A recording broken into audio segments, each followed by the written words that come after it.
Andy, my dude, have you heard of the magical website builder known as Squarespace? Ugh, not another Squarespace ad. I feel like every podcast is sponsored by them. Hey, don't knock it till you try it. Yes, okay, it is overhyped, but actually it lives up to the hype. Squarespace is like a website fairy godmother. With a click of a button, your site transforms into a beautiful masterpiece. A website fairy godmother? That sounds interesting. What makes it so magical? Well, for starters, those slick templates make anyone look like a professional web designer. Pick one, customize the colors and fonts to match your brand, and voila. Plus, the drag-and-drop fluid engine is so easy, your grandma could build a site on Squarespace. Well, she did knit me a lovely scarf last Christmas. Maybe website design is next. Exactly. And when you're ready to sell your Nana's handmade scarves online, Squarespace has built-in e-commerce. Add a store with one click. Get flexible payment options. Then watch those sales roll in. And when she wants to teach others her steezy scarf skills, Squarespace's new courses feature is just the ticket. Nana can set up her curriculum and enrollments and payments in a snap and become the next e-knitting influencer. Oh, wow, you really sold me with the grandma angle. Sign me up for that free trial. Just go to thenextreel.com/Squarespace and transform your site into a beautiful Squarespace masterpiece.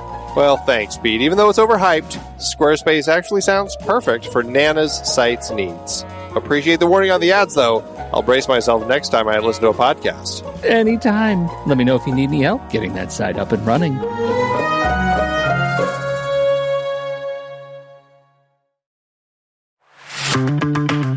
It's hard to believe that we've been having in-depth weekly conversations about movies since 2011. So many great conversations over the years about so many great movies. All that said, producing this show week after week requires a ton of work behind the scenes. Becoming a Next Reel member gives you access to all sorts of additional and exclusive content. Plus, you're helping us keep the lights on. Just head to thenextreel.com/membership, where you can learn more about becoming a member, which costs a measly $5 a month, practically the same as one fancy coffee drink. And you get so much more. Every month, we record a bonus episode exclusively for members. Those episodes cover movies from whatever series we're covering at the moment, or add to previous series. Some movies we've covered that only members get to hear us discuss include The Blues Brothers, The Russia House, Naked Lunch, Independence Day, The Hot Rock, and Relic, the better one. Plus, members get to vote on what we're going to discuss for those episodes. We also record additional pre- and post-show content in regular episodes that only members get to hear. Like conversations about similarly themed movies. And answering listener questions from our live member chat. Speaking of our live member chat, we record almost all of our episodes in Discord, where members can chat right along with us live. Members get access to other members-only channels in our Discord community as well. On top of all that, members get all episodes a full week earlier than everyone else in a private Next Reel feed just for them that includes all the shows in the Next Reel family. The Next Reel, the Film Board, movies we like, Sitting in the Dark, and more new projects on the way. To top it all off, members don't have to listen to ads. We've already eliminated those annoying, dynamically inserted ads that, let's face it, we all hated. We are listening to you. We love podcasting for a living, and those ads help to pay the bills. Now, we're counting on you, dear listener. We promise. We aren't going back to those terrible, dynamically inserted ads that don't relate to us at all. All we ask is that you consider supporting the Next Reel family of podcasts with a membership. Again, it's $5 per month or $55 per year. Just head to thenextreel.com/membership. thenextreel.com/membership. Get your access to early, ad-free episodes with bonus content, member bonus episodes, and access to member channels and live streams in Discord by signing up today.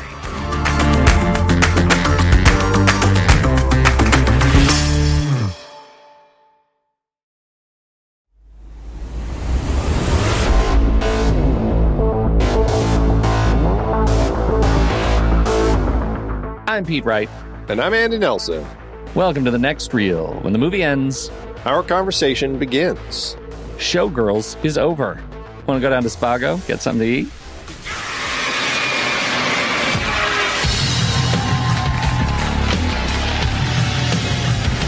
So what are you going to Vegas for? You going to win?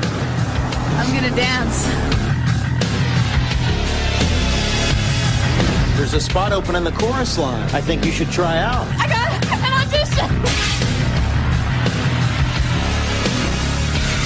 Okay, ladies, I got one interest here, and that's the show. I don't care whether you live or die. I want to see you dance, and I want to see you smile. From the creators of Basic Instinct, the last time they took you to the edge.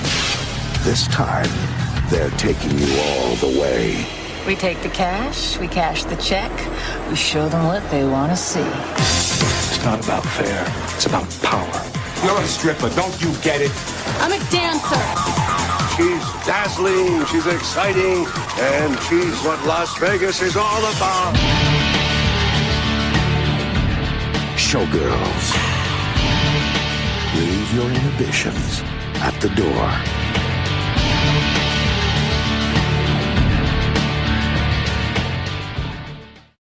This is a stripper movie that some have described as Dickensian. It is a movie that it came out and people didn't like it. And then somehow people decided, maybe we like it. And then people decided, oh, man, I think it's actually satire. And now I don't know what to think because I don't know who those people are. And I come to you with an open mind on bent knee because I have a feeling you probably were more generous watching this movie than I was. Yeah, I was, actually. I found myself really enjoying it. And, I would say when I saw it the first time, I didn't hate it. I thought it had its issues, it had plenty of issues, and it was kind of over the top craziness. It wasn't like a favorite of mine, but I didn't just walk out going, that was the worst film, worst director, or worst performance. I didn't think it was like the bottom of the barrel. And revisiting it this time, I can really see that interpretation of this as everything is so big and so over the top crazy, and it definitely feels like what Verhoeven does. And this is perhaps even more fresh for me, having, when we watched RoboCop, I took it upon myself to kind of continue watching everything that Verhoeven had done in between leading up to this, just kind of getting a sense for his world, his storytelling, the way that he really kind of overdoes or pushes his actors to perhaps deliver bigger, broader performances. And certainly that's the case with the sex scenes and the effects that he does in some of his films. And he really enjoys the satire. And Jonathan Rosenbaum ended up saying, Showgirls has to be one of the most vitriolic allegories about Hollywood and selling out ever made. Verhoeven may be the bravest and most assured satirist in Hollywood insofar as he succeeds in making big genre movies no one knows whether to take seriously or not. That's part of it, because I think even now I watch this film and I can still see how this is a film that just feels like you can read it in many different ways. You can just see it as just a bad movie, but there's also some other interesting angles in here. And so I don't know, I guess as a Verhoeven, fan, maybe I'm just trying to find the positive in it, but I did find it to be a very entertaining film. I laughed a lot throughout it. I kind of had a fun time with this one. What was it? Tell me what was funny. What were you laughing at? I didn't laugh a bit. I feel like I'm wired weird compared to other cineasts who are saying this movie is super satirical. I thought it was something that was trying something and didn't succeed, and it ended up being a bad movie. Yeah, and I can see how that's entirely possible. I don't know. I guess I just found Nomi's character so over the top, and like right out of the gate, she's like, she is always at an 11. Like when she's overreacting to somebody doing something, it's so big and so broad that she just made me laugh every time. Like I just found her really funny this time, and I was just like laughing out loud at her. And it was just kind of this big story, and just like the way that the rivalry built between her and Gina Gershon, and the different work relationships that she had. I don't know.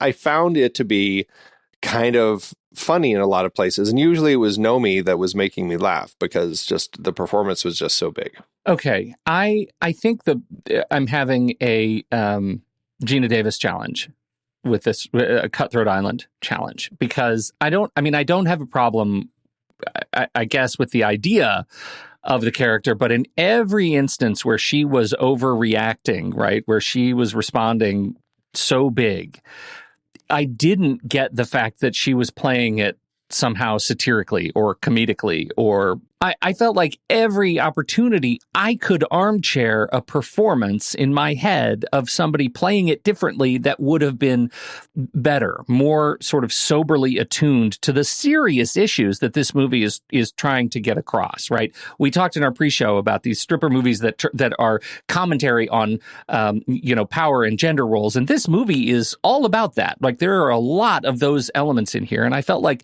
it is such a confused film tonally from sequence to sequence, largely led by her performance, that is so uncertain to the film that she's in, or directed in such a way that is out of alignment with the rest of the film, that I felt I disconnected from it. I was never able to get lost in the film. Well, you were just saying that you felt like her performance, like it was like part of the satire. I don't, or it was, she was trying to play it funny. I don't think she was trying to play it funny.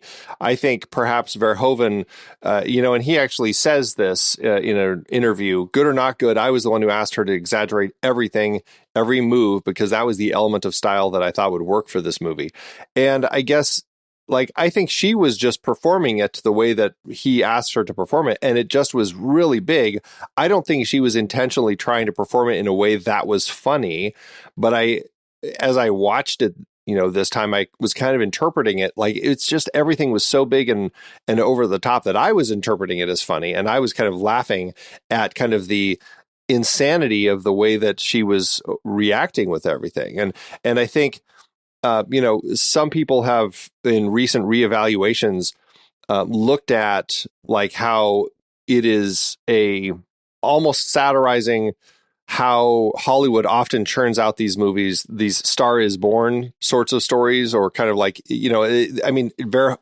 Verhoeven, Joe Eszterhas, who wrote the script, talks about how it was kind of he used All About Eve, the kind of the story of that with the older actress and the younger actress coming up as kind of a template for this, and that sort of narrative, and you have this terrible this angry, broken character at the center of this, and you're watching her make her ascension, and she never gets better, and it never becomes this find your place and heal your soul sort of story. And I don't know, I guess that was how I was thinking there was this satire in it.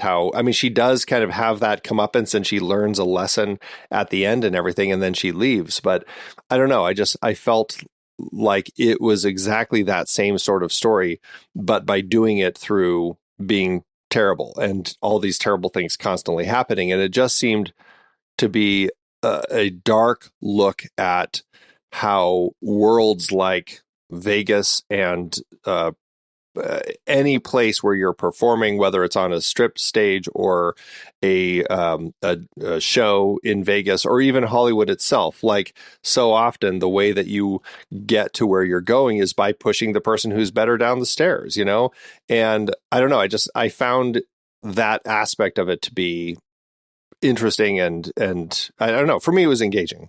And I'm not disagreeing that those aspects are present. I'm just saying I didn't connect with the execution, right? This is a movie with a story that is ostensibly interesting and could be, funny. I didn't laugh. I didn't laugh the first time I saw the movie. And watching it this time, I was surprised because a number of people in our community have turned a corner on this movie and say, oh, no, I get it now.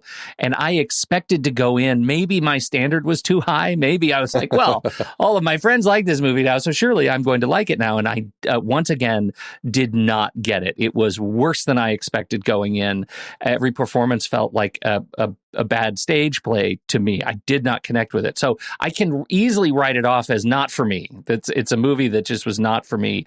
But the issues that you're bringing up, right? The fact that this is an industry about women just going into this machine and being destroyed ultimately, and that she, our central protagonist, aspires to that is a funny conceit, right? It's in the dark kind of black comedic satire universe. I think Berkley's performance underachieved or was under-directed to that end. Or over-directed, or directed in the wrong direction. Or over-directed. Right. It was rerouted. Well, and, I think that was definitely the interpretation at the time the film came out. And it has been reappraised by a lot of people, but there are still a lot of people who just don't like it. And I think just because we're hearing so much from the people who have been reappraising it, reevaluating it, doesn't mean that there are also the people who do the same thing. They just don't reappraise it because they're like, nope, it still sucks. And I think, I think that that's a valid point. I think that there is that angle to kind of see all of this in the story, and I guess it's just, what's going to work for you and what isn't. And Elizabeth Berkley, she had not done a whole lot of films, right? Yeah, I think this was her breakout from Saved by the Bell, right? Yeah, I was going to say Saved by the Bell was her thing. I'm looking at right now. She was in a film called Molly and Gina in 93. She was in White Wolves 2, Legends of the Wild in 95, along with this. And then she had a scene in Point Break that was actually deleted. And she had another film in 94 that was unreleased. So, yeah, not a whole lot. It was really her work in TV where she did those 75 episodes of Saved by the Bell.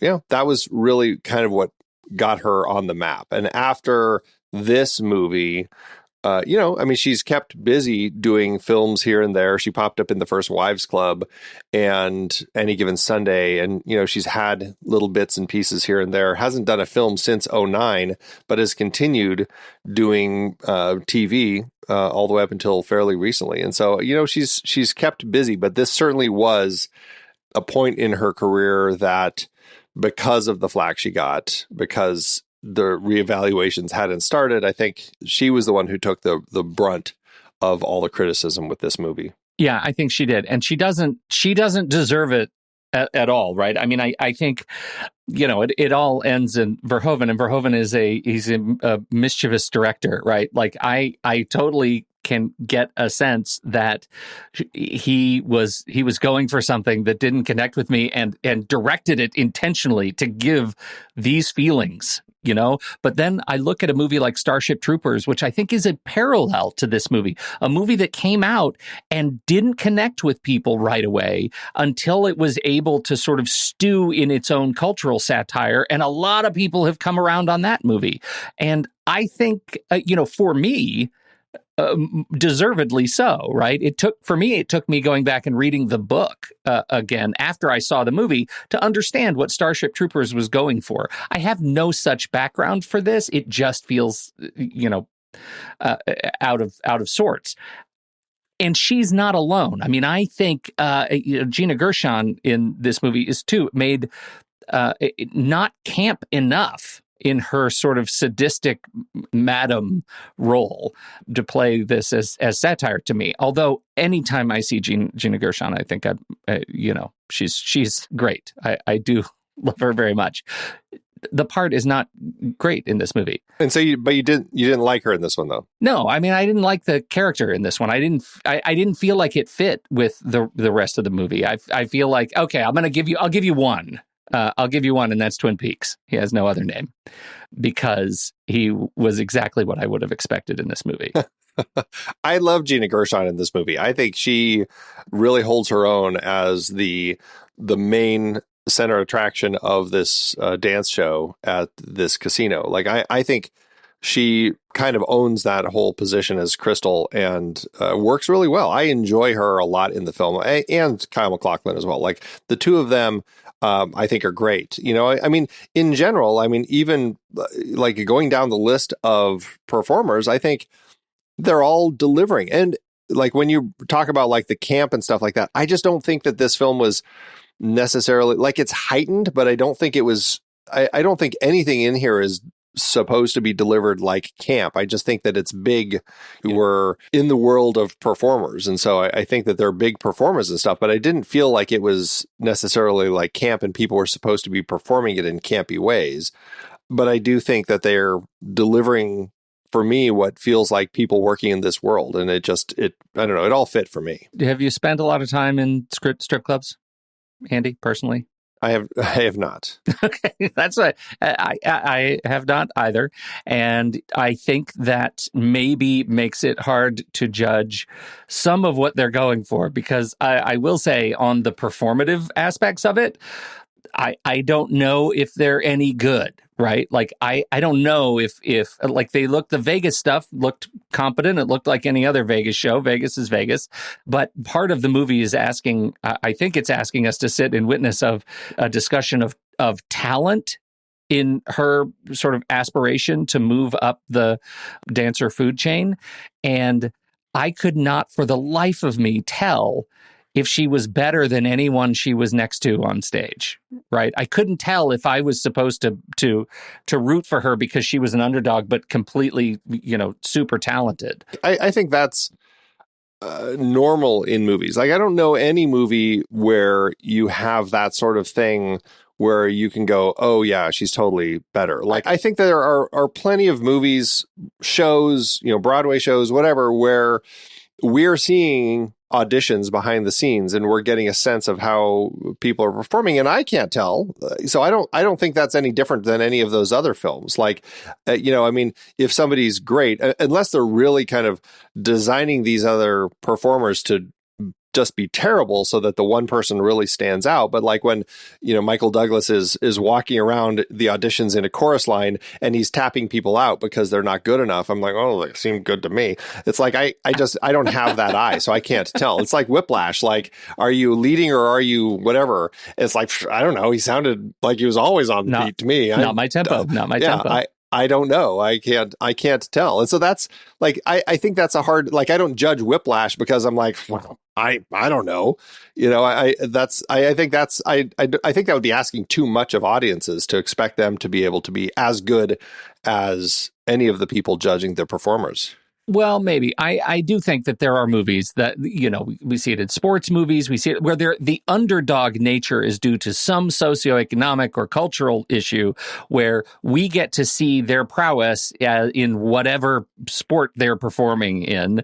And we get to know that they are best of the best, but something else is keeping them down. And this movie is sort of set up that way, where she is, we know that there is some other story for her where her, she doesn't want to talk about her parents and she doesn't know her own social security number, and there's mystery, and the setup is she's trying to sort of overcome the adversity of her past. That's what I go into this movie with, and I feel like it doesn't necessarily live up to that for whatever reason. It doesn't live up to that. And then that third act sort of turn when she goes vengeance is like straight out of a modern Nicolas Cage movie. And I like that part. Like, I like that scene. That was awesome. It felt out of sorts with the rest of the movie, but that was great. Well, I don't know if it felt out of sorts. I mean, it's all part. I mean, you're talking the point where she decides she's going to get revenge against Crystal and pushes her down the stairs and kind of ascends to the head role in the show. Is that the point you're talking about, or? No, when her friend is raped, really brutally raped during the party, and she goes back and beats the crap out of that guy, out of the cover model. Well, yes. I mean, that is a very unpleasant part of the film. Definitely a part of the film that has fairly been judged as unnecessary, where Molly's gang rape is only there to fuel Nomi's change. Yes. And that's definitely a point that has been brought up, and it's one of those ugly scenes in the film. It's the only prominent actor of color in the film, and she's the one who gets gang raped. And so there's a lot of stuff that is kind of gross about that whole sequence, and it's difficult. Story purposes, it does end up giving Nomi the change that she needed to kind of make her way out of this world. But it is a pretty gross thing. And it to that end, though, I think that it's something that happens probably quite a lot, just the same as Nomi getting basically pimped out by the at that car show or whatever it was. It's like, this is the sort of world that these people are unfortunately in, and it's just kind of sad and horrifying and eye-opening to in a big Hollywood film to kind of portray all of that. Yeah, I think it's one of those sequences that it's incredibly powerful, but unlike a movie like, say, The Accused, where the entire movie is built on that sort of event, like that horrific rape event. If you're going to put something that incredibly sort of viscerally violent on screen and then resolve it in like the next sequence, that feels like an excuse and not of substance. I also think, in terms of shoehorning storylines in here that mean nothing, what happened to the big dance number? Like, we have this dance number with the guy who I thought was going to be somebody, right? Like, he says, I wrote this dance number for you. And then the last time we see him is he's just accidentally in this club performing that number and nobody likes it and it's over. Like, what was the purpose of that storyline even being in the movie? There is nothing. There is nothing to it. I generously, most generously, it's to say, to make me as an audience member question, are there good people in Hollywood? But ultimately, it was a guy I liked. He's a total face, Glenn Plummer. He's a total face for Hollywood. Like, I've seen him in tons of movies, and I was super excited to see him in this movie again, and thinking, God, he keeps coming back in the first bit of the movie, and then he's just gone. That, I will agree, is a frustrating sequence, because I was really hoping that it would build to something else. We have him. He seems like he's going to be a good person. And then, of course, it turns out that he's just kind of screwing anybody. And, which he admits later, he's just like, I just can't control myself. But I do think you're a great dancer and all this sort of stuff. And you do want to see it turn into something. And by the time we finally get a chance to have him do his performance, he kind of acknowledges he may not actually have the talent to do it. And so, but you know what else? It's like, it's such a funny thing, right? It's characterized as this guy with the problem with women, and yet he's, the last sequence we get, he's doing the right thing, right? He's doing the right thing. He got this woman pregnant, and so he's marrying her, right? I say right thing in heavy quotes. In the universe of the movie, he's doing the right thing. And I think that's so funny. It's like, that sequence in that club is such a weird outlier in this movie, to write him out of the film in a way that could have been really interesting. Like, it could have been more fun. Yeah, I guess it's just kind of that mirror character of, like, somebody who's potentially got talent, but then decides to drop it to do the right thing. And in this case, it's to stay with Penny. And, it did feel a little unfulfilled. I wish that there had been more there that could have worked a bit better to make that into something, Yeah, for sure. Yeah, for sure. Yeah, Rena Riffle is Penny, the woman that he's with. And here's something else that I was wondering if it was going to turn into something. We meet her when she comes to get a job. She's a new hire at Robert Davey. He plays Al Torres at this little strip club, and Nomi's already working there. Penny gets a job there. She's the new dancer. They're going to kind of show the ropes. But the last thing he says, and I expect a blowjob by the end of the night, or whatever, by the end of the week. I can't remember. But it was, it's like, oh, okay, that's how we run things here. And I was like, okay, is this just there to just let us know how awful this world is and how it's run? Or is it going to be a plot point that's developed into something? And it never really became anything. So I guess I kind of was like, well, I guess it's just how the world is run. But I was just wondering if we were going to be also following Penny as a mirror character. And as we see Nomi starting to finally get out of all this, we see Penny kind of like bottoming out, as it were, and stuck in this world. So it was another potential thing. I'm like, there's more there that they could have done to develop this. And, finding her way out with James is kind of the light in the darkness, but it wasn't developed in the right way. Yeah, for sure. I again, like you're right that scene is kind of the end of both of their stories prematurely. Yeah. So, talk about snatching defeat from the jaws of victory. Like there's a movie in here for me. There is definitely a movie in here, and they didn't find it. Well, I think I that know. there's a lot more than you do, but it's an interesting one. It was really funny watching this. I worked on this Western back in, oh gosh, I guess it was 2010. I think it came out in 2011. And William Shockley was acting in it and one of the producers. And to see him in here as Andrew Carver, the model, I don't know what he did. Is he just a model? He's a musician, I guess. Yeah, he was and a musician. And he's the one who gang rapes, he and his bodyguards gang rape Molly. I was like, oh, I didn't want to think of him that way. I didn't remember that he was in this. And so that was like kind of one of those things that was like, ugh, not fun. Yeah. Interestingly, he was also the Western that we did. He did with Ernie Hudson, who was in it. And he was also in our in this series. So very funny that the two people have now been in the 1995 Golden Raspberry Awards series. It's so funny. I did like seeing Alan Rachins. I think it's Rachins. I don't know. I don't think I've ever said it out loud. Rachins. I enjoy him. He was good in this. Tony Moss. He's we were big Dharma and Greg fans back in the day and LA Law fans back in the day. And so he's been kind of around the house for a long, long time. LA Law was really where people would likely know him from. Like that's almost his career. Is that? Yeah, I think that's accurate. Okay, so one of the things that Verhoeven really wanted to do with this was to kind of like amplify just like that neon.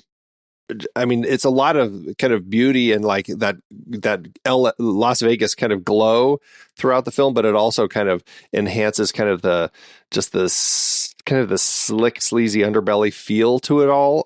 Jost Vacano was the cinematographer. I mean, what did you think of Jost and what he brought here? And who also, I can't remember if we talked about him much, but he also worked on RoboCop, Total Recall, and Starship Troopers and Hollow Man.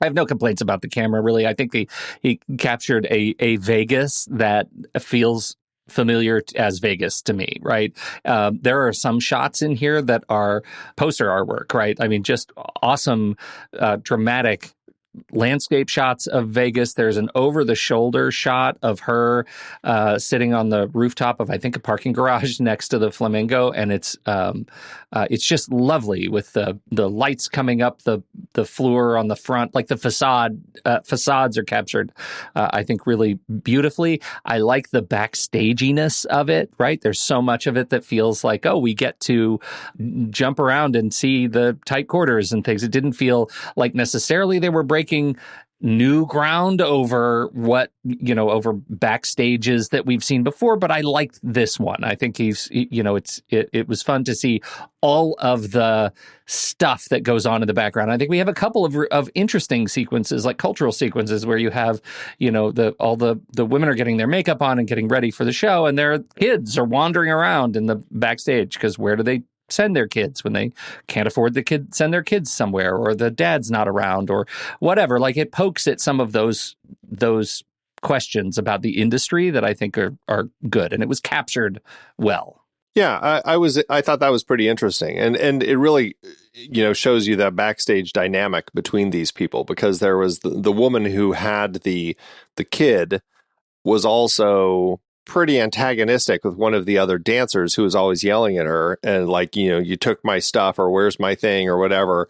And that also is the woman who's just like, get your goddamn kid out of here, like, who couldn't handle having a kid wandering around backstage, like, it could, not because they didn't like the kids necessarily, but because like that kid was just being annoying and complaining all the time. There was a lot of that stuff. And in many respects, the stuff that doesn't involve our principal characters, right? The stuff that involves the way the other women on the, on the cast interact with one another was some of the more interesting stuff for me. Like the act of putting on the production, the act of staging and casting and auditioning, like all of that stuff, I think I can get behind.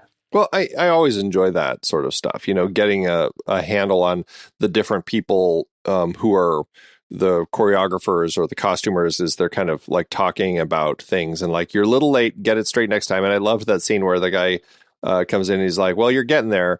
A little more work, you'll be able to do it. She's like, well, how long do I have? When do I finally come on? He's like, oh, tonight. You're coming out tonight. Yeah.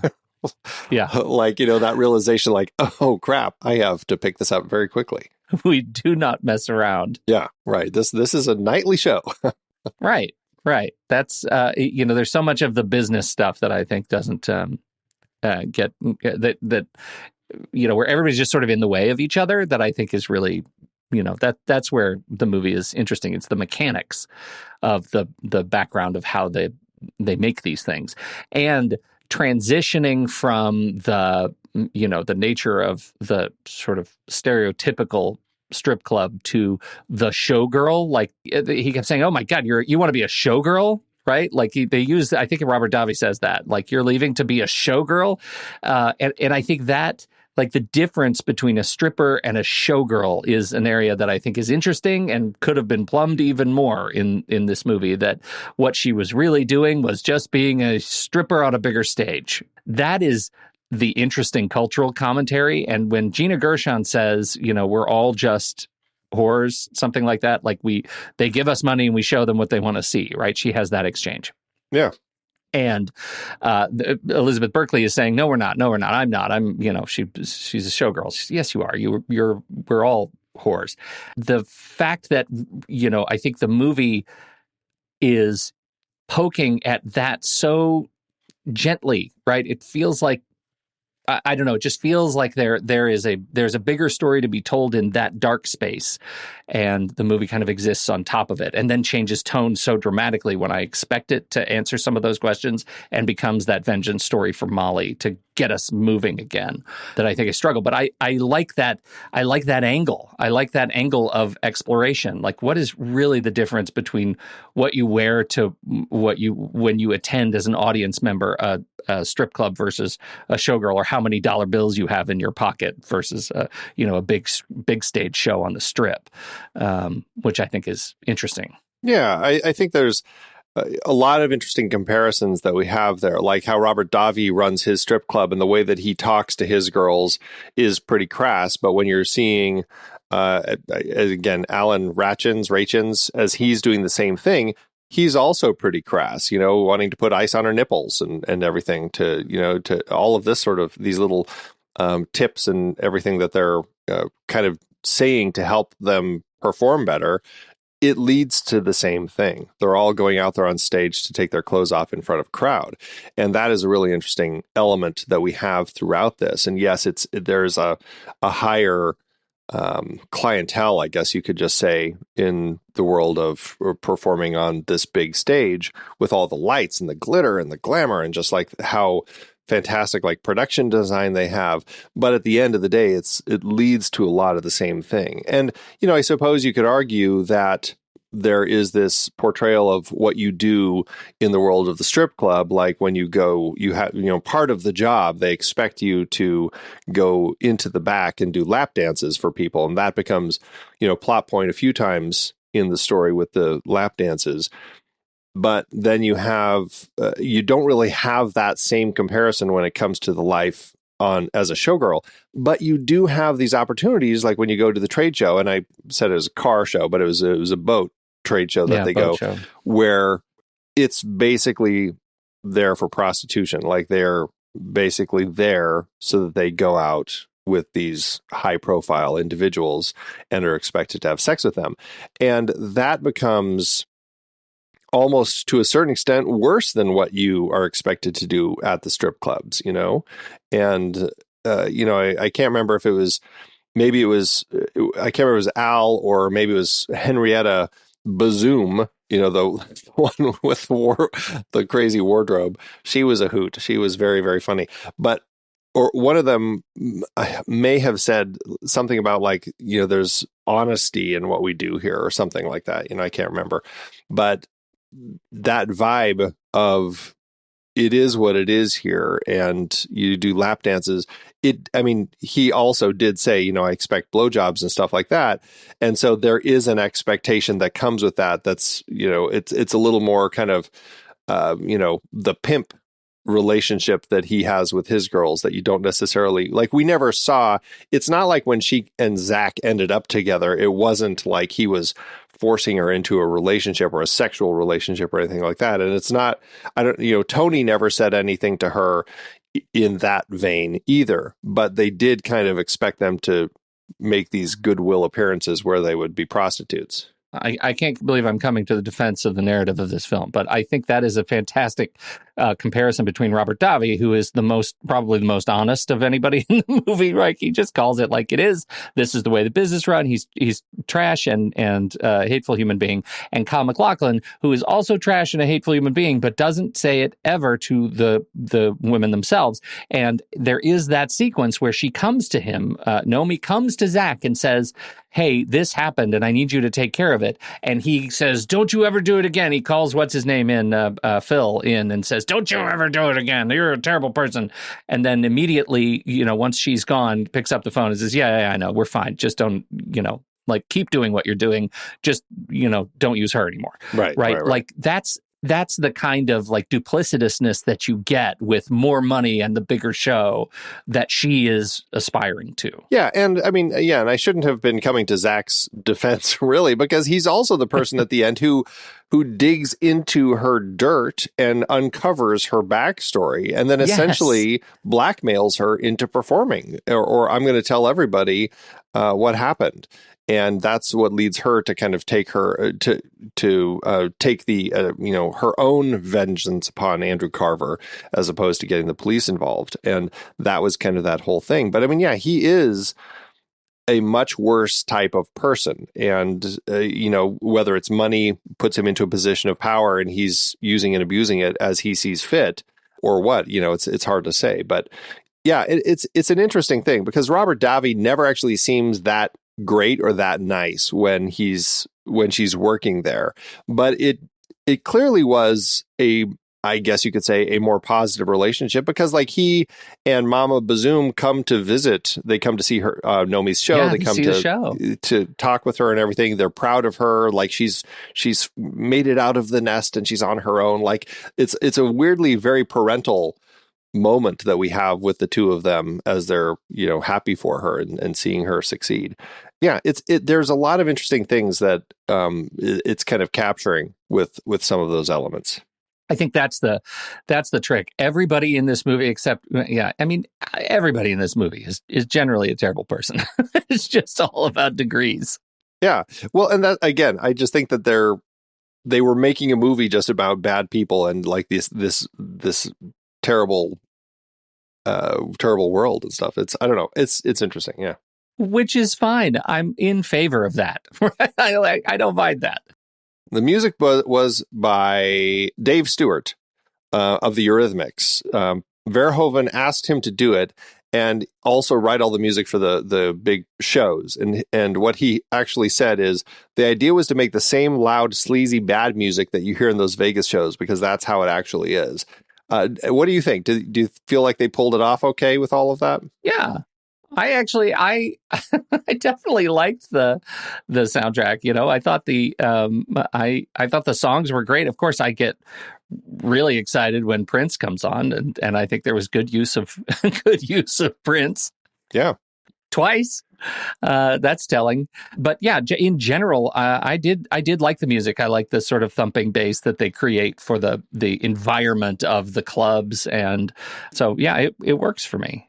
And also, this goes to another angle that Verhoeven had talked about is the idea that this is his version of kind of like one of those early MGM musicals. Like it was a big show about all of these dancers doing all of these great performances and kind of life behind the scenes and everything.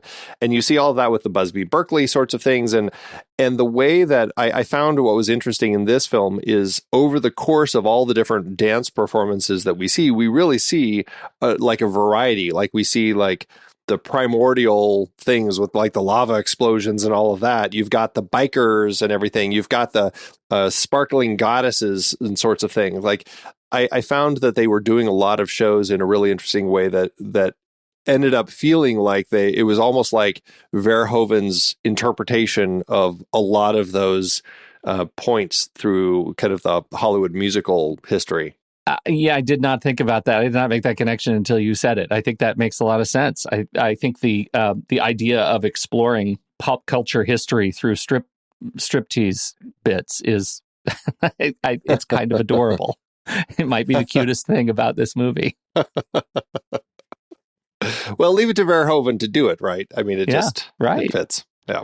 Yeah, and I mean, we've talked as in terms of talking about Verhoeven. We've talked about him, a bunch. I think lately, and I think he's the more we watch in short order, the more I like what he's trying to do, whether or not it succeeds. Right? He's an interesting, provocative director who's pushing some kind of fun buttons. I was surprised this one didn't land with me. I wanted it to.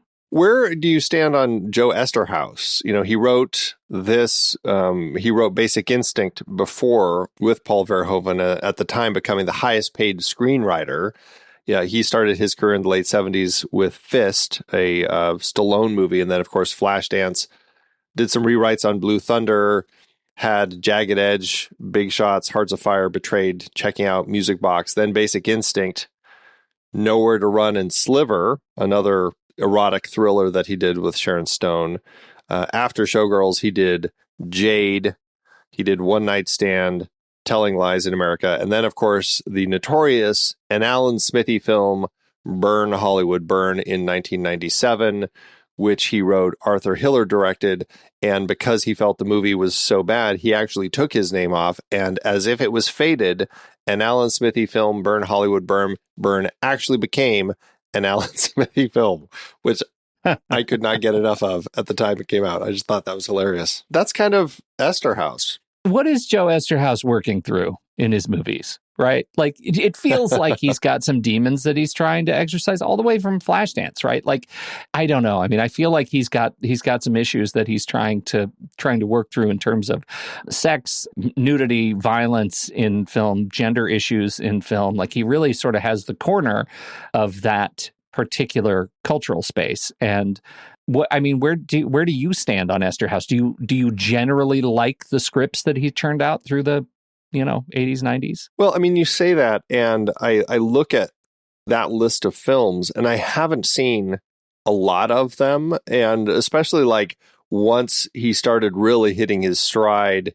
with Basic Instinct, I haven't seen a lot of the things that he's done since then. I think the only other film of his that I've seen after Basic Instinct was Showgirls, was this. And so, like, I didn't see Jade, I didn't see Sliver. Those were two films that, I saw the trailers, I'm like, they don't look great.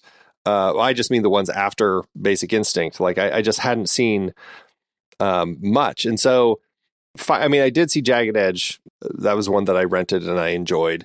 I think that he is definitely, it clearly seems like he is dealing with some issues and kind of sorting through stuff, but I don't know.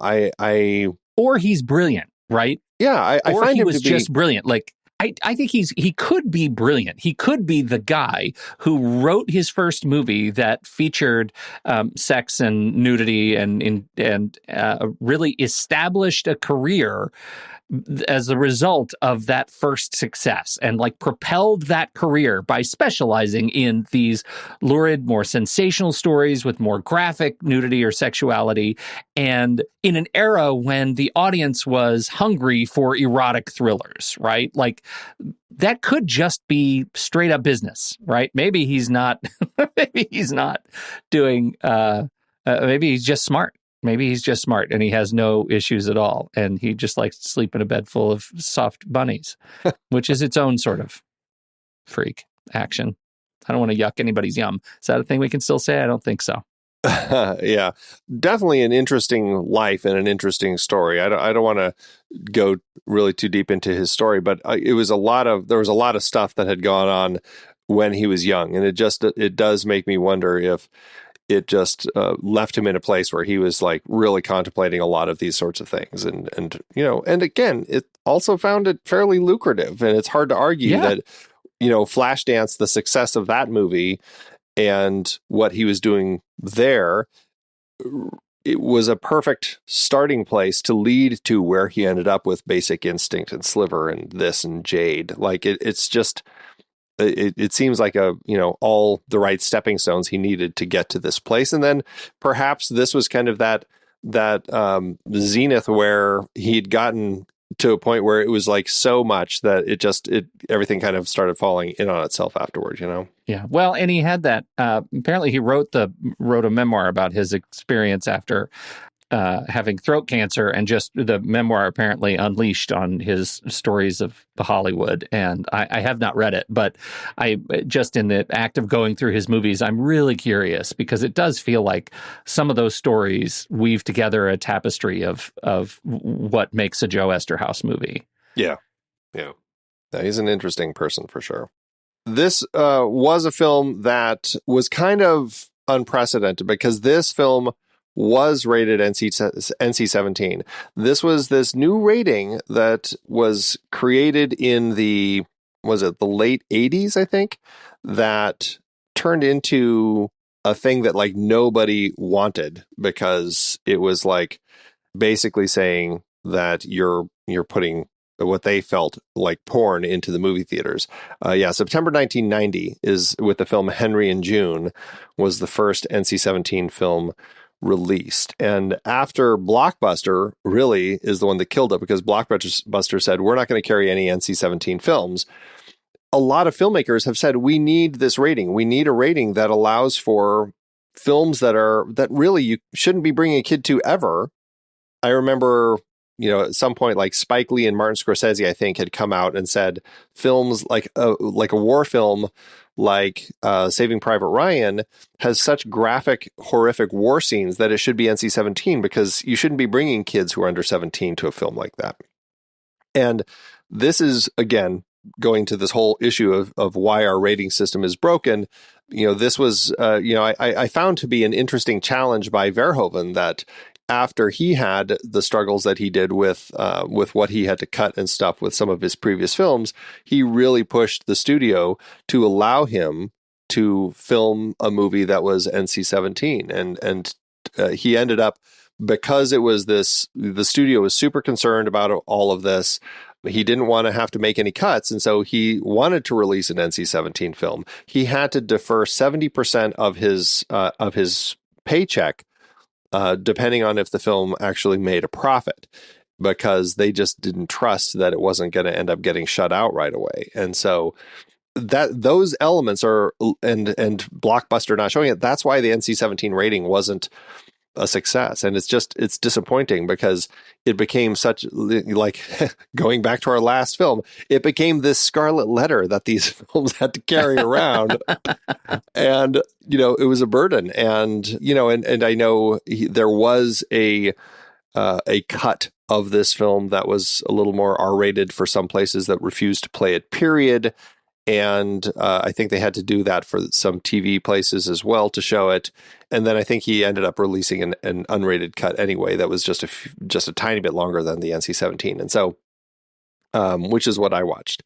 And so, I don't know, it's just in the scope of adult storytelling, it is one of those things that is frustrating that filmmakers have to go through such hoops in order to get a story told. Yeah, and I'm looking at the list of NC-17 films rated NC-17, and this list highlights how we are still uptight Puritans, and we're able to look at absolute, horrors, but once there's sex involved, that becomes an entirely different conversation. I think what's interesting about this movie in particular, if you strip away any strip away. Do you hear what I did there? No, Any of my concerns over the quality of the film and my experience with it, not for me, one of the things it does really well is sanitize nudity over the course of 2+ hours. It's like by the end, there is nothing titillating about the experience of so much nudity. It just becomes like you feel like you're just another member of the cast backstage, right? There's nothing in the presentation that is overtly sexualized in a way that demands an NC-17 rating. There are, and so I think that's one of the interesting sort of tricks that Verhoeven is able to pull, that, if there's just enough of it, that there's no more imagination at work here. We're going to just move beyond anything that could be categorized as titillating and see if we can get you with the story. I think that's interesting. Well, and I'm glad you brought that point up, because that was a really interesting element of this film, because it just never seemed sexy. And I found that to be like, it didn't even start sexy. Like, No. It just kind of always, it always ended up feeling kind of like just the sleazy world of strippers. And it just never has that feel of being sexy. And I was actually interested to see, because I couldn't remember this film completely, but I was interested to see, is there a point in this film where they actually allow a sexy sex scene to actually happen, and it felt totally different than all of the rest of the film? They didn't. And, to the point of things that they perhaps could have made this film better, like that could have actually been an interesting moment in this film, to actually have like a genuine sex scene that just was romantic and sexy. And it just suddenly it's like, oh, this is why that's different, and we didn't get that, which was fine, but it would have been an interesting comparison. Yeah. The framing mechanism from the very beginning you mentioned, yes. and it got me thinking about the truck, the blue pickup, and the guy who stole her suitcase.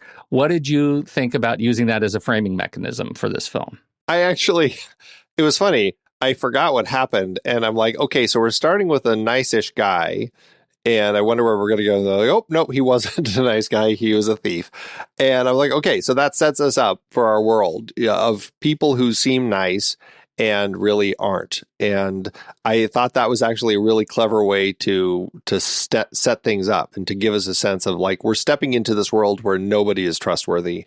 Everybody has ulterior motives, and they're all genuinely bad.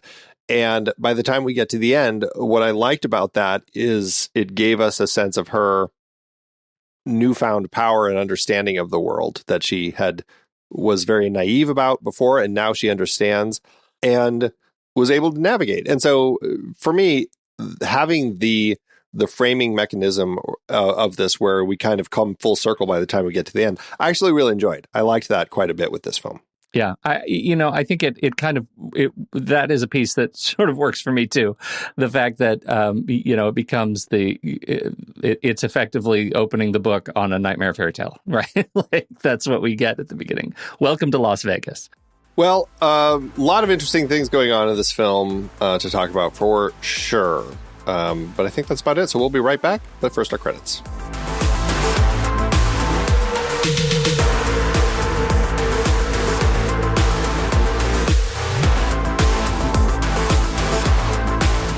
The Next Reel is a production of True Story FM, engineering by Andy Nelson, music by Razberg, Oriel Novella, and Eli Catlin. Andy usually finds all the stats for the awards and numbers at d-numbers.com, boxofficemojo.com, imdb.com, and wikipedia.org. Find the show at truestory.fm, and if your podcast app allows ratings and reviews, please consider doing that for our show.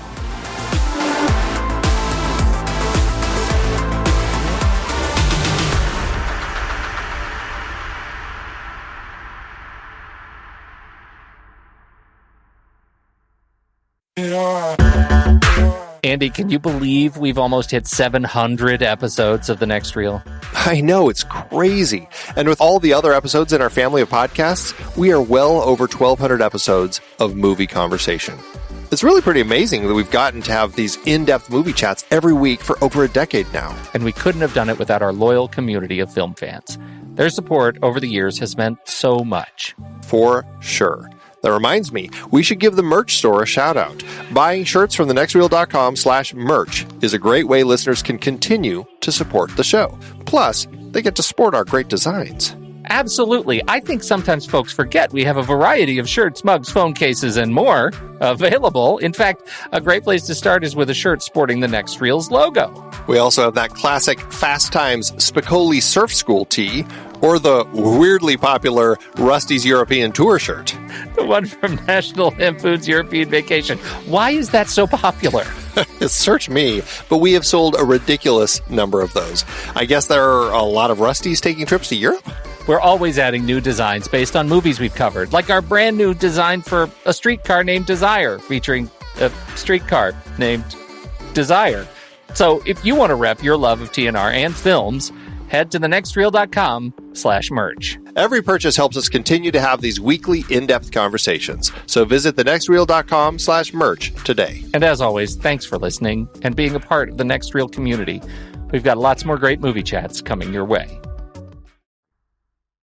If I can say there's one thing I really hoped that I would get out of this movie, it's another movie just like it. Tell me all about the sequels. That's right. Verhoeven had been planning a sequel taking place in Hollywood, where Nomi is now taking on Hollywood. After this film initially didn't do very well at the box office, those plans were scrapped. However, we already talked about Rena Riffel playing the character Penny. She ended up writing, producing, editing, and directing the sequel called Showgirls 2, Pennies from Heaven, and it's Penny 'S from Heaven. It is an erotic drama that she made, released in 2011 as her own sequel to it. There was a Kickstarter that got it going and everything. I didn't actually look up how it was received, but let me see. Showgirls 2, Pennies from Heaven, IMDb 1.8. So, okay. I don't know. Is that past the point where it's so bad it's still entertaining, or where are we hitting at a 1.8? Oh, dear. Well, Andy, I'm currently watching the trailer for Pennies from Heaven on mute as we talk about it. And I can tell you with great confidence, it might actually come around. It might actually have already come around the bend. We might need to watch this movie. I like that we've got the person who picks, we were just talking about the framing device. He's in it. You've got Glenn Plummer back. Yep. I really wonder what good old Rena Riffel did with that one. It does not look like a movie we're ever going to do on this show, but it exists, and there is dancing, and oh my gosh. This was a movie made on a no budget. Yes. I think that Rena just really wanted to kind of continue that story and keep it going. So, well, movies are hard. Movies are hard. There also was an off-Broadway parody of Showgirls called Showgirls the Musical. Started in 2013. It was so popular and received so well that it actually moved up to off-Broadway and continued for quite a while. Rena Riffel actually reprised her role for a month in it. And I don't know if it still is something that is potentially running, but it is something that was very, very popular. It's also a film, we talked about all the reevaluation and everything. There was a documentary made that outside, I mean, there was plenty of behind the scenes and things like that, but there was an actual documentary made in 2019 called You Don't Know Me that detailed kind of the history of this film. Jeffrey McHale directed it, has a lot of interviews with cast and crew. It was received very well, and I wasn't able to watch it before our conversation, but it's certainly something that has piqued my curiosity. Me too. And I've heard that is a thing from amongst our circles that turned a lot of people around on this movie. Yeah. So, yeah, it's out there. How to do at award season. That is, after all, why we're here. Indeed. 10 wins, 10 other nominations. It won Worst Film at the Dallas-Fort Worth Film Critics Association Awards. Over at the Stinkers Bad Movie Awards, it won Best Picture. Kyle MacLachlan was nominated for Worst Actor, but lost to Sylvester Stallone for Assassins and Judge Dredd. And Elizabeth Berkley was nominated for Worst Actress, but lost to Julia Sweeney in It's Pat, the movie. And then, of course, the Razzies. Holy cow. It lost Worst Remake or Sequel to The Scarlet Letter, which we've talked about. It won Worst Original Song, Walk Into the Wind. It also won Worst New Star for Elizabeth Berkley. Worst Screenplay, it won. Worst Director, it won. Verhoeven was there to accept it, and he said in his acceptance speech, he was the first person to apparently do so. He said, "I had the worst thing happen to me today. I got 7 awards for being the worst, and it was more fun than reading the reviews in September." Is that a class act response? Like, is that the people who show up to the Razzies and accept the awards in person? That's classy, right? To show up and accept your award or just, yeah. I suppose, again, we've talked about a little bit about how the Razzies sometimes just seems like, angry nerds, making fun of the things that they think are bad. Yeah. And I suppose there's that level to it. So it's sort of a trump, right? To show up, you're playing a trump card to the angry nerds. I suppose it can be, yeah. All right. It also won Worst Screen Couple for any combination of 2 people or body parts. Lynn Tucci, Madame Bazoom, was nominated for Worst Supporting Actress, but lost to Madonna in 4 Rooms. Same thing with Gina Gershon, who lost Worst Supporting Actress to Madonna in 4 Rooms. Both Alan Rachins and Robert Davey lost Worst Supporting Actor to Dennis Hopper in Waterworld. Berkley, not only did she win Worst New Star, she also won Worst Actress. Kyle MacLachlan was nominated for Worst Actor, but lost to Pauly Shore in Jury Duty. And, of course, it won Worst Picture. Then, in 2000, it won Worst Picture of the Decade, beating an Alan Smithy film, Burn, Hollywood, Burn, Hudson Hawk, my apologies to you there, Pete. I know, Striptease, and The Postman. Which apparently I love. Which apparently you love, yes.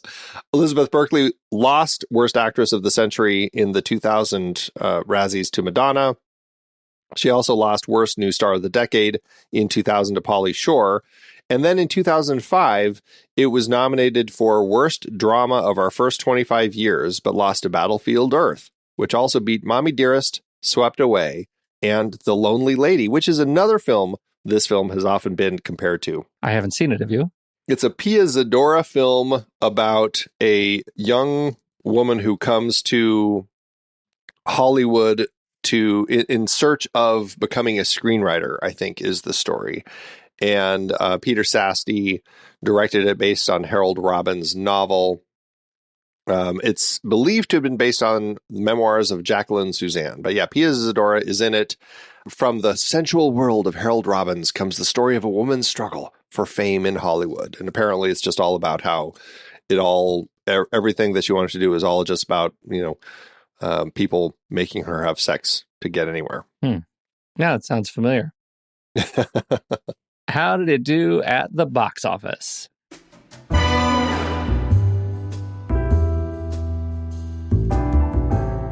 Well, for his erotic thriller, Verhoeven had a budget of $45 million, or $93.6 million in today's dollars. The movie opened as the only wide-release NC-17 film on September 22nd, 1995, opposite Seven, Empire Records, Canadian Bacon, and Texas Chainsaw Massacre: The Next Generation. It landed in the number 2 spot and actually stayed in the top 10 for 3 weeks. In the end, even with the NC-17 noose around its neck, the film went on to earn $20.3 million domestically and $17.4 million internationally, for a total gross of $78.5 million in today's dollars. Even with an adjusted loss per finished minute of $115,000, Verhoeven's film has gained a strong cult status, more money, and a lot more respect over the years. Do you have an idea of how much more money? What does cult status get a movie like this? This is a film that ended up having so many additional screenings over the years. Like, it became like this cult thing. There were, like, in the gay communities, there were a lot of midnight movie screenings of this that would go on. I should say in the LGBTQ communities. It's like the same thing like with Rocky Horror. I don't know how that actually, all those screenings of Rocky Horror over the years, how much of that goes to them other than just the rental of the thing. But it did say that with all of those sorts of screenings, home video rentals generated more than $100 million. And it actually ended up making Showgirls one of MGM's top 20 all-time bestsellers. Wow. Well, I guess enough to not to end up with, if I could have gotten all that numbers with all of that figured out, it really ends up with an adjusted profit per finished minute. We need probably a second spreadsheet. I'm sure this means it needs a nested spreadsheet. Oh, you. Okay. Then I'm glad we talked about it. And this is this is quite a series. Well, this will be interesting to talk about next week when we close the series out. Just kind of about, okay, in the scope of what the Razzies are asking or claiming as the worst directed films, all those different things, but we're specifically talking about worst directed films. It'll be interesting to look at that film and say, was this the worst directed film of these 5 that were nominated, Yeah. I honestly don't know what the answer to that question is. We'll talk about it next time, I guess. So we'll be right back for our ratings. But first, here's the trailer for next week's movie closing out the series, Kevin Reynolds' Waterworld. The future. The polar ice caps have melted, and the Earth lies beneath a watery grave. Those who survived have adapted to a new world. What did you see out there in the 15 lunars? Such as? An end? An end to all this water? You're asking the wrong person. Pure dirt. So what's the word? We trading or not? And the human dream is the search for a mythical place called dry land. It doesn't exist! How can you be sure? Because I sailed farther than most have dreamed. I've never seen it. This place, this whole way of living, it's ending. Straight line leading directly to dry land. Dry land is not just our destination, but it is our destiny! Universal Pictures presents a world unlike any you have ever seen.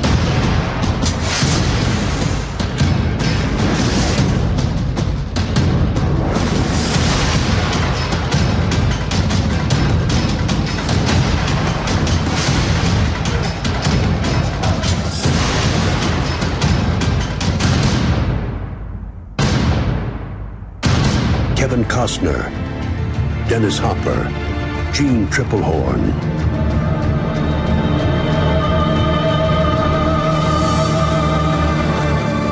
Waterworld.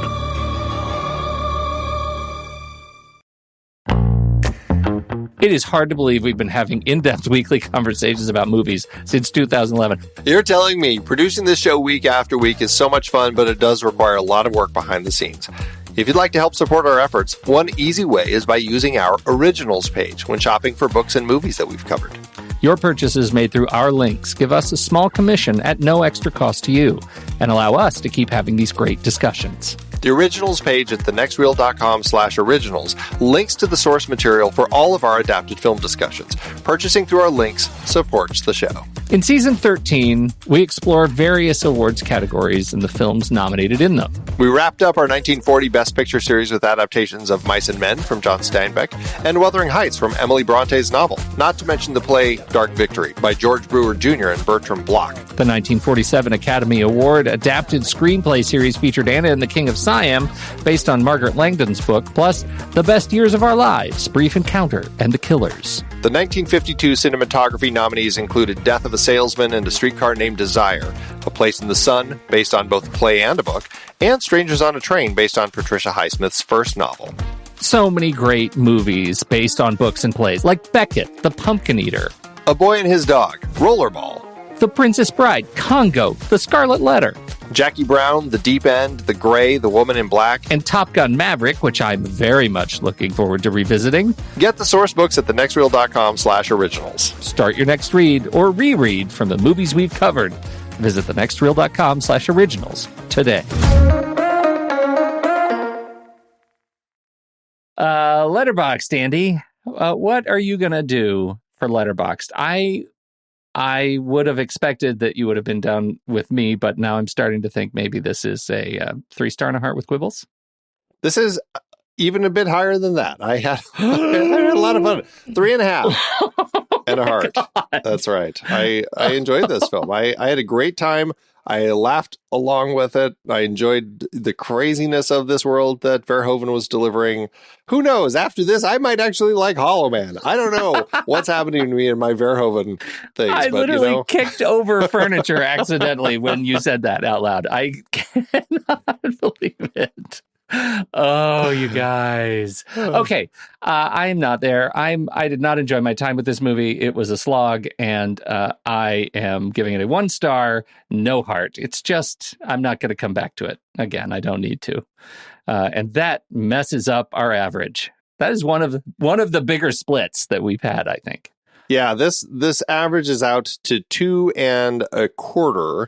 So over on our Letterboxd account, we'll bump it up to 2.5 and a heart. So that's where it's going to sit. Unbelievable. I know. Well, don't forget, you can find The Next Reel on Letterboxd at The Next Reel. You can find me at Soda Creek Film. You can find Pete at Pete Wright. So what did you think about Showgirls? We definitely would love to hear your thoughts on this one. Hop into the Show Talk channel over in our Discord community, where we will be talking about the movie this week. When the movie ends, our conversation begins.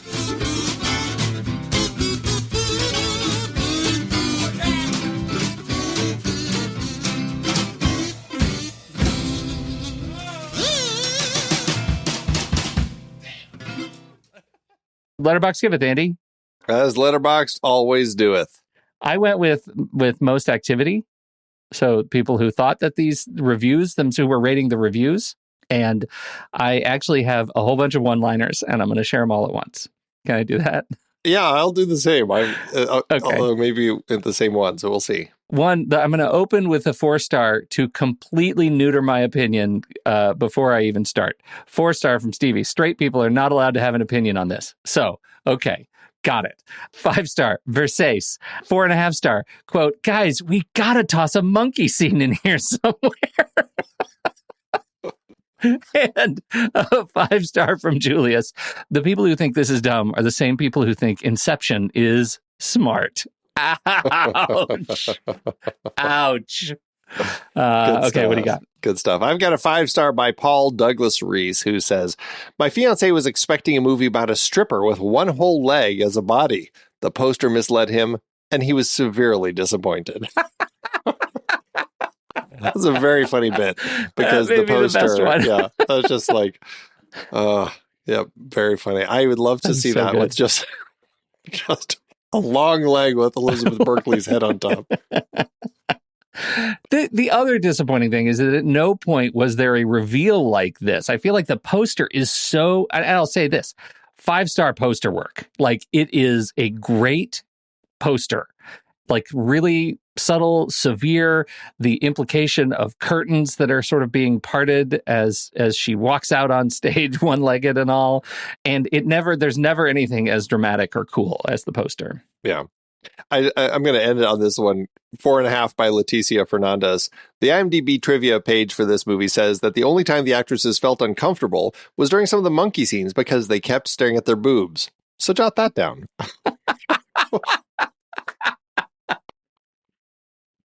Oh my God. Thanks, Letterboxd.